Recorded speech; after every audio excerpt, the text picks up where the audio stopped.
Je suis Marie-France Morel, historienne et présidente de la Société d'histoire de la naissance, petite société savante qui met en relation, dans des journées d'études et des colloques, des universitaires et des personnels soignants travaillant dans le domaine de la naissance.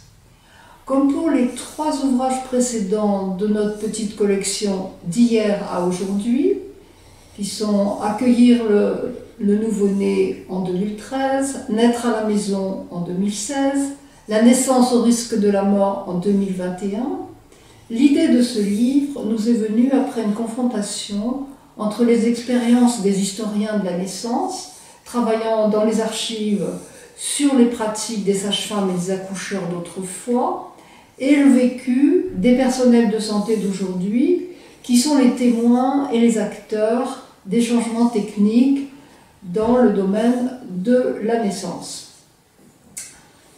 Longtemps, les femmes qui seules assistent les parturientes n'ont à leur disposition comme outil de travail que leurs 5 sens.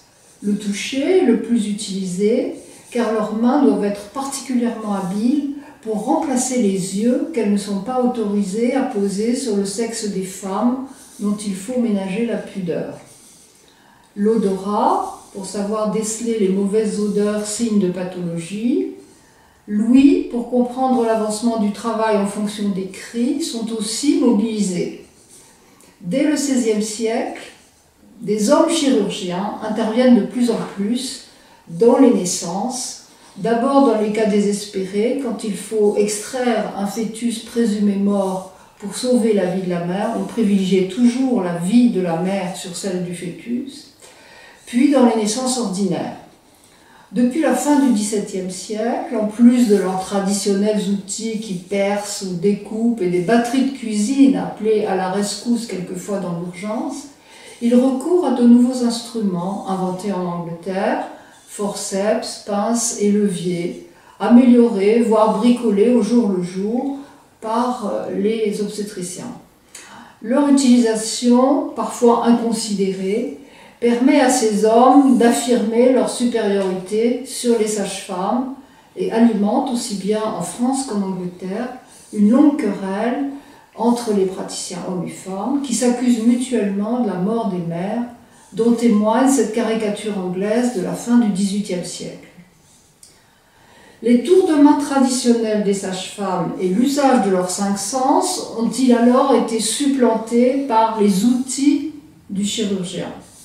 Doit-on toujours opposer les sages-femmes à main nue et les accoucheurs munis d'instruments qu'on appelle parfois les mains de fer ou les fers tout simplement? Comme l'indique le sous-titre de notre ouvrage, La main ou l'outil, ce livre s'efforce de nuancer l'opposition facile entre sage-femme à main nue et accoucheurs instrumentés.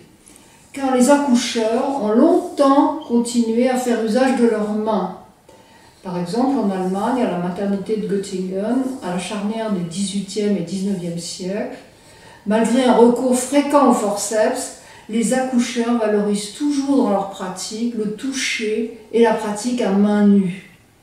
Quant aux sages-femmes françaises, qui sont bien connues désormais, bien formées à la pratique clinique à la maternité de Paris et dans les écoles départementales qui ouvrent à partir de 1808, elles exercent majoritairement à domicile jusque dans les années 1950.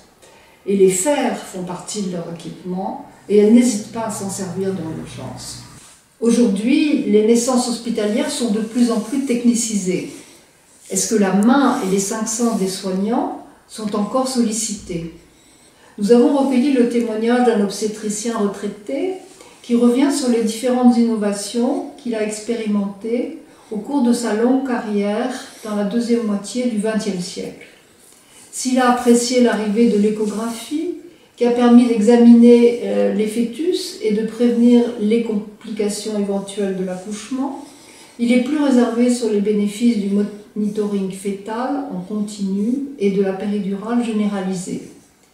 S'il a des doutes sur l'intérêt de l'accouchement dans l'eau, il est très favorable à la méthode kangourou du pot à pot entre la mère et le bébé, et pas seulement pour les prématurés.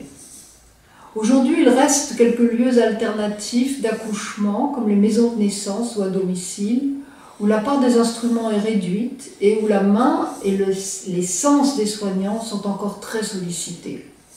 Ce livre a rassemblé les contributions de 13 spécialistes de disciplines variées, histoire, sociologie, anthropologie, médecine, travaillant en France et à l'étranger, Allemagne, Grande-Bretagne, Suisse, Italie, États-Unis, et à des soignants d'aujourd'hui, sages-femmes et obstétriciens, pour construire cette histoire nuancée des changements techniques progressifs dans l'art d'accompagner les naissances.